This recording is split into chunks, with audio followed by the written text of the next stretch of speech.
좋아요와 구독하기는 사랑입니다. 안녕하세요. 반갑습니다. 부동산입니다. 자, 8월 27일 월요일입니다. 앞서 용산 여의도 개발을 좀 보류하겠다는 기사 읽어드렸는데요. 나머지 기사들 잘라서 조금 몇 가지 더 읽어보도록 하겠습니다. 좋아요와 구독하기는 사랑입니다. 자, 첫 번째 뉴스입니다. 8월 달에 진짜 집값이 엄청나게 올랐어요. 자, 보면 서울 아파트값 30주 만에 최대 상승, 투기적 추가 지정이 임박했다라고 해서 이제 지난 20일 기준 서울 아파트 매매가격 지수 주간 변동률을 보여줬는데요. 동작구는 빨갛게 불타오르네요. 0.8% 올랐고, 강서구, 양천구, 영등포, 강동구가 엄청 빨개요. 그리고 마포, 서대문, 중구, 성동, 용산, 서초, 강남, 송파, 금천, 강북, 은평, 아무튼 전체적으로 굉장히 빨갛게 달아오르고 있다. 부동산 가격이 많이 올랐다.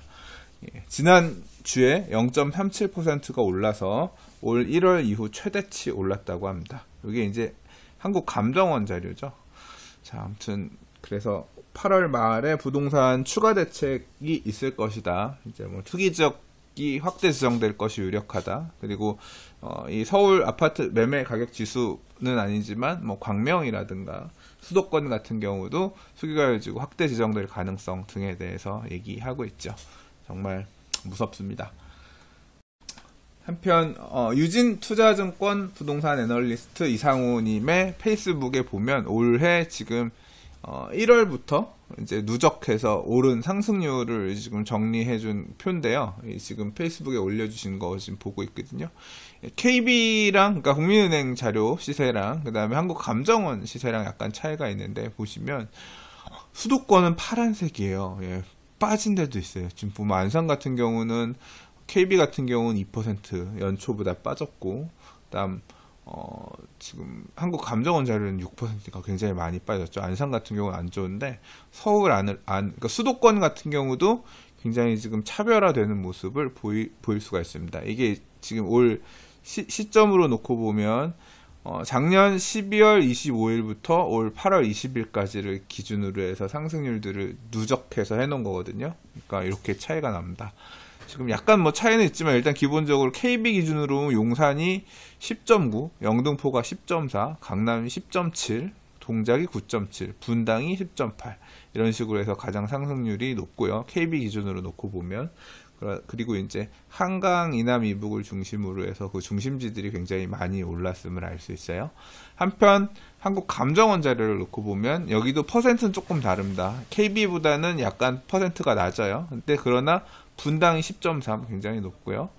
강남 5.7, 용산 8.7, 동작 7.4, 송파 7.4, 강동 6.9. 뭐 전체적으로 약간 퍼센트는 다를 수 있지만 크게 느낌 자체는 많이 올랐다고 보여지는 지역들은 이렇게 비슷합니다.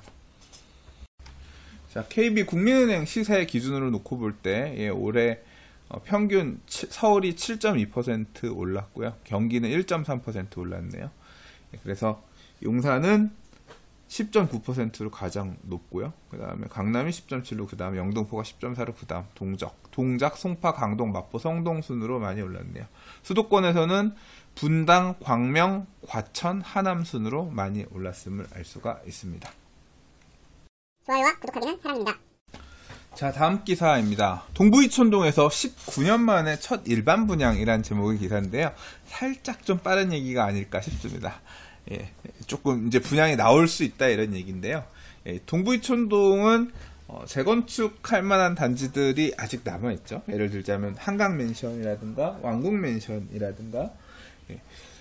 기사 제목에서는 19년 만에 첫 일반 분양이라고 했지만 사실은 일반 분양이 없었던 건 아니죠. 레미안 이촌 첼리투스, 렉스 아파트 재건축한 첼리투스 같은 경우도 분양이 없었던 건 아니에요. 일반 분양 공급 물량이 있기는 있었습니다. 자, 뭐 앞으로 그 서빙고에 있는 신동 아파트 재건축이든 한강변에 아직 지금 재건축 사업 하지 않은 곳들 하면 분양 물량들이 있을 예정이긴 한데요. 자, 이제 리모델링 아파트가 재건축보다 좀 더 일찍 분양 물량이 나올 수 있다. 이제 그 내용이 주제라고 할 수 있습니다.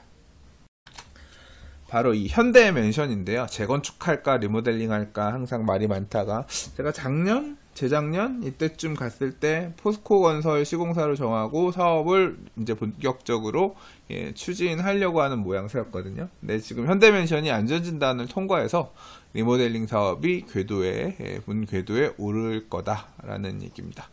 이제 뭐 통합 리모델링 얘기도 있었고, 지금 리모델링 바람이 이촌동 쪽에 8, 90년대들 아파트에서는 지금 이제 거세게 바람이 일고 있는데요.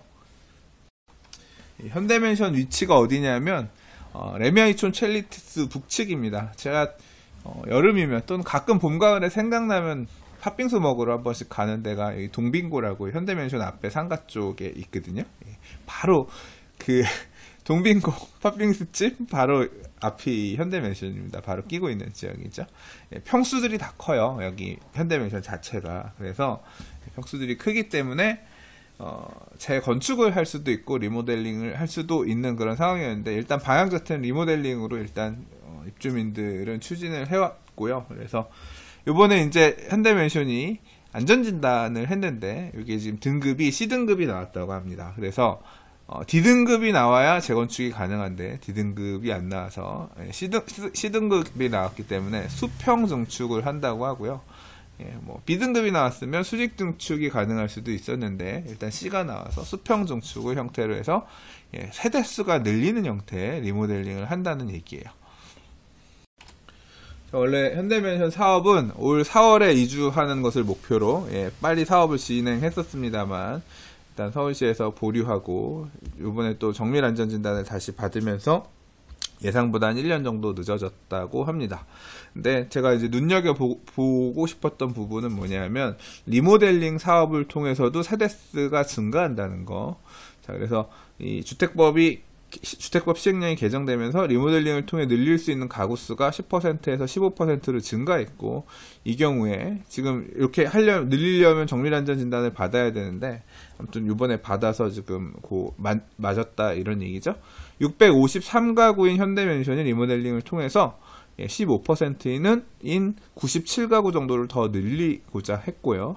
그래서 지금 세대수가 한 97가구 정도 더 늘어날 거다. 이제 늘어나는 거는 청산받는 사람 나오는 물량이 있으면 청산자의 물량 받고 그 물량 일반 분양하면 되는 거지만, 뭐 갖고 있는 분들이 다 분양 신청을 해서 그대로 받는다고 하면 일반 분양이 한 100개 정도 나올 수 있다는 얘기죠. 계획대로 추진이 된다고 하면 내년 5월 정도에 이주를 시작하고 그 다음에 내년 하반기 정도 일반 분양이 이루어질 거라고 합니다. 전용 면적, 공급 면적이 늘어나는 형태, 그러니까 면적이 늘어나는 형태의 리모델링을 하는 것 같고요. 추가 부담금은 공급 면적 105제곱미터가 129제곱미터로 늘어갈 때 1억 원대 초반 정도 될 거라고 하니까, 이게 일반 분양 물량들이 있고 이촌동 자체가 굉장히 비싼 동네다 보니까 이 분양 수입이 들어오면 이런 부분들이 이제 추가 부담금을 감수해 줄 거기 때문에 꽤 생각보다 추가 부담금이 많지 않은 것 같아요. 사실 리모델링 사업을 통해서 이렇게 추가 부담금이 많지 않은 상태에서 일반 분양이 어느 정도 수량이 나온 단지들 같은 경우는 뭐 상황에 따라서 재건축이 아니라, 재건축은 재건축 부담금이라든가 이런 어떤 규제들이 되게 많잖아요. 그래서 만약에 이런 사례들이 선례가 된다고 하면 리모델링 형태로 가고자 하는 단지들, 강북 또는 강남 안에서도 꽤 나올 수 있을 것 같다는 그런 생각이 드네요. 한편 이제 여기가 첫 스타트라고 하면 바로 옆에 통합 리모델링 추진하고 있는 이촌동 단지들도 있죠. 그리고 통합은 아니더라도 따로 하겠다라고 하는 우성아파트도 리모델링 추진한다고 하고요. 자, 어떤 식으로 진행될지 사실 이제 제일 궁금한 거는, 이런 사업장에 가면 저도 이제 재개발이라든가 재건축 같은 경우 관리 처분 자료들을 봐서 어떻게 수익 분배 정산했는지 이런 자료들 보는 게 저는 되게 흥미로운 부분 중에 하나인데, 이 리모델링 같은 경우는 어떤 식으로 관리 처분을 할지, 이제 리모델링에서는 어떻게 수익 지출 등 정리해서 정산할지, 이런 부분 좀 볼 수 있었으면 좋겠습니다. 빨리 하나의 좋은 사례가 나와서 이제 이 사례 스터디를 통해서 다른 리모델링 사업들의 투자성이라든가 이런 것도 좀 고민해 볼 수 있었으면 좋겠네요. 좋아요와 구독하기는 사랑입니다. 자, 지방 부동산 시장이 참 별로 좋지 않죠? 혁신 도시라고 해서 이제 서울에 이제 수도권에 집중되는 이런 부분을 좀 분산하기 위해서 주요 공사들 같은 경우 지방으로 내려보내고 그러면서 이제 혁신도시 개발하는 부분들, 이제 혁신도시를 조성하고 하는 사업에 따라서 지역에 따라서 기업도시들, 혁신도시들 이렇게 많이 생기고 했는데 주변에 보면 이 지역에 이런 아파트들 같은 거 좀 소액으로 투자한다고 들어가셨다가 고생하시는 분들, 뭐 고생이라기보다는 생각보다 임대 가격도 높지 않고 도시가 생각보다 활성화되지 않아서 고생하시는 분들이 좀 보이더라고요. 저도 이제 가끔 고속도로 차 타고 다니다 보면, 이제 저는 중부고속도로 쪽 타고 오다 보면 그 중부 내륙고속도로인가요? 아무튼 거기 보다 보면 충주 가는데 전에 보면 충주 기업도시가 저쪽에 이렇게 충주 기업도시에서 지은 주택인지 모르겠는데 아파트 단지들 진짜 멋지게 끝내주게 딱 보이거든요. 막 거기 투자하신 분들이 생각보다 임대료가 안 나와서 이제 좀 그런 얘기들을 전에 들었었는데, 자, 이제 그런 부분들을 좀 활성화하기 위해서 혁신도시 입주기업을 늘리겠다. 결국 이런 혁신도시가 잘 돌아가기 위해서는 일자리들이 충분히 잘 마련돼야 되고, 이제 그런 부분에 대해서 신경 쓰겠다라는 얘기입니다. 현황은 기업 입주 및 창업의 유인 체계가 미흡하고 기업 활동할 수 있는 지원 시스템이 좀 약하고 부재하고 산학 협력 여건이 미비해서, 아무튼 이런 부분을 개선하기 위해서 뭔가 인센티브를 주겠다. 기업 입지에 유리한 환경을 조성해주고 뭐 등등등등 이런 것들을 하겠다는 얘기죠. 그래서 2022년까지 1000개로 늘리겠다. 뭔가 좀 돈을 쏟아붓고 인센티브를 줘가면서 기업들이 이렇게 지방 혁신도시로 갈 수 있게끔 하겠다라고 하는 거잖아요. 자, 기업의 입지 여건을 개선하기 위해서 투자 선도지구 및 특별 건축구역을 지정해서 효율적인 개발을 지원하고, 그 다음에 규제 샌드박스 지정도 추진하고, 뭔가 좀 이 허들을 좀 낮추겠다 이런 얘기로 보여요. 근데 그래서 클러스터 용지의 활용성을 높이기 위해서 기업 수요에 맞게 분양 토지의 탄력적인 분할 합병을 허용하고, 일부 미착공 클러스터 용지는 공공 매입 후 장기 저리 임대 방식 공급을 추진할 예정이다.